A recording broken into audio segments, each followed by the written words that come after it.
అమాయకుడితో పందెం. ఒక గ్రామంలో గుణాకరుడు, ధనాకరుడు అని ఇద్దరు యువకులుండేవారు. వారు స్నేహితులు. వారిలో గుణాకరుడు బొత్తిగా అమాయకుడు, కల్లా కపటం ఎరుగనివాడు. అయినప్పటికీ పిత్రార్జితం పుష్కలంగా ఉండడం చేత గుణాకరుడు పెళ్లి చేసుకుని భార్యతో సుఖంగా కాపురం చేస్తున్నాడు. ధనాకరుడు అలాంటివాడు కాదు. అతను కేవలము యుక్తి చేత ధనార్జన చేస్తూ, అందరితోనూ తీయగా మాట్లాడుతూ, ఇతరులకు ఏమాత్రమూ బాధ అనిపించకుండానే వారు డబ్బు కాజేస్తూ ఉపాయంగా జీవయాత్ర సాగిస్తున్నాడు. అతనికి మరికొందరు స్నేహితులుండేవారు. ధనాకరుడు తన మిత్ర బృందంతో గుణాకరుడి ఇంటికి తరచుగా వచ్చి కబుర్లతో కాలక్షేపం చేసేవాడు. ఈ కబుర్లలో పందాలు, పొడుపు కథలు జాస్తిగా ఉండేవి. చిన్న చిన్న సమస్యలు వేయటము, జవాబు చెప్పలేని వాళ్ళు పందెం ఓడిపోవటము ఉండేది. దాదాపు ప్రతిసారి గుణాకరుడే ఓడిపోతుండేవాడు. అయితే అప్పుడప్పుడు ధనాకరుడు కావాలని ఓడిపోయి గుణాకరుణ్ణి పందెం గెలవనిచ్చేవాడు. అస్తమానము ఓడేవాడికి పందాలలో ఆసక్తి లేకుండా పోతుంది.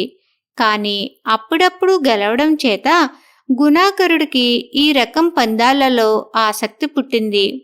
గుణాకరుడు అమాయకుడే కాని అతని భార్య చురుకైనది.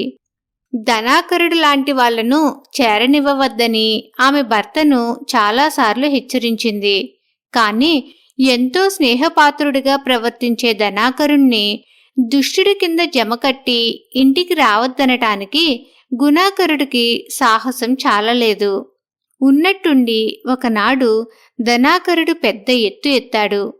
10 మంది స్నేహితులు ఎదుట అతను గుణాకరుడితో, రోజు మనం పసిపిల్లల్లాగా చిన్న చిన్న పందాలు వేసుకుంటున్నాం. ఇవాళ నేనొక ప్రశ్న వేస్తాను. దానికి నువ్వు సమాధానం చెప్పినట్లయితే నా ఆస్తి యావత్తూ నీవు తీసుకో. చెప్పలేకపోయినట్టయితే నీ ఆస్తి యావత్తూ నాకిచ్చేయి అన్నాడు. అక్కడ ఉన్న అతని మిత్రులు, సమస్య వేసే అవకాశం నీకొక్కడికే ఉండడం అన్యాయం. గుణాకరుడికి కూడా సమస్య వేసే అవకాశం ఇయ్యి అన్నారు. నేను ప్రశ్న వేసి ఓడటమో గెలవటమో జరిగాక అతను కూడా నన్ను ప్రశ్న వేసి ఓడించవచ్చు, గెలవవచ్చు. నాకేమీ అభ్యంతరం లేదు అన్నాడు ధనాకరుడు. ధనాకరుడు ఈ మాట అనగానే గుణాకరుడికి నిష్కపటంగా కనిపించి అతను పందానికి ఒప్పుకున్నాడు. ధనాకరుడు ముందు తన ప్రశ్న వేశాడు. వరి పంటకు భూమిని లోతుగా దున్నాలా, వెడల్పుగా దున్నాలా? పంటలు దున్నటాలు తెలియని గుణాకరుడు కొంచెం ఆలోచించి లోతుగానే దున్నాలి అన్నాడు.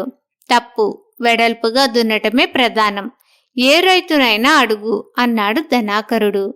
అతని మిత్రులు కూడా గుణాకరుడి సమాధానం తప్పని ఒప్పుకున్నారు. వాళ్ళు గుణాకరుడితో, నీ సొత్తంతా ధనాకరుడు గెలుచుకున్నాడు, నువ్వు కూడా అతన్ని ఒక ప్రశ్న వేయి అన్నారు. గుణాకరుడు, తమలపాకులు తీగకు కాస్తాయా, చెట్టుకా అని అడిగాడు. బుద్ధిపూర్వకంగా ఓడిపోవాలని నిర్ణయించుకున్న ధనాకరుడు చెట్టుకే అని సమాధానమిచ్చాడు.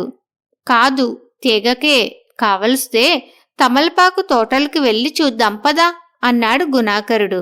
అవసరం లేదు, ధనాకరుడు కూడా ఓడాడు అన్నారు ధనాకరుడు మిత్రులు.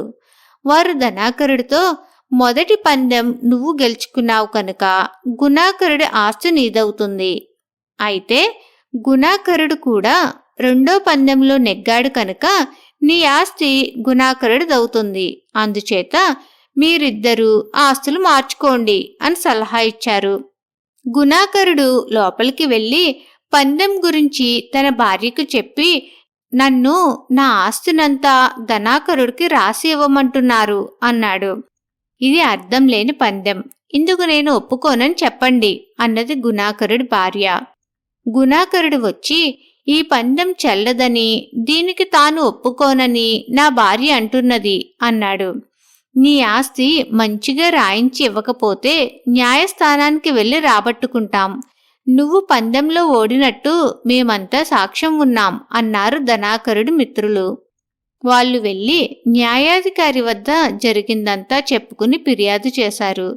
రేపు తీర్పు చెబుతానని న్యాయాధికారి వారిని పంపించి వేశాడు. మర్నాడు న్యాయస్థానంలో ఉభయ పక్షాల వారు న్యాయాధికారి ఎదుట హాజరయ్యారు.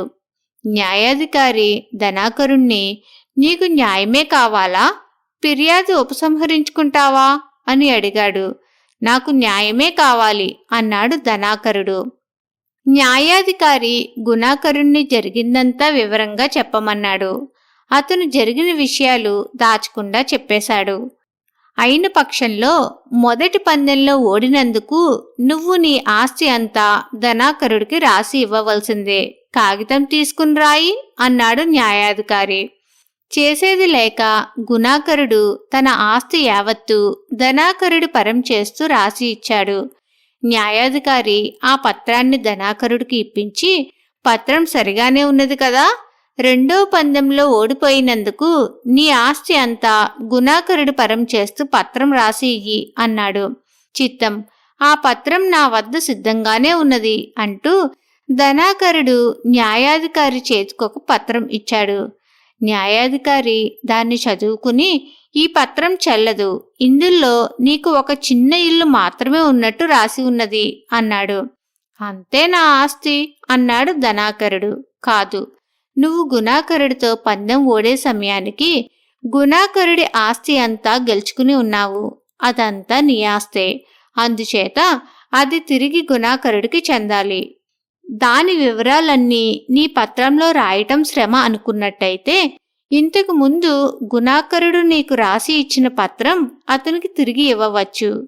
మీరు వేసుకున్న పందాల ఫలితంగా గుణాకరుడి ఆస్తి చిల్లిగవ్వ కూడా నీకు రాదు. కానీ నీకున్న ఇల్లు గుణాకరుడిదవుతుంది.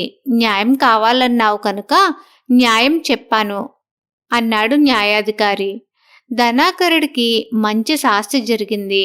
అతను తనకున్న చిన్న ఇంటిని కూడా గుణాకరుడి పరం చేసి ఊరు విడిచి వెళ్ళిపోయాడు.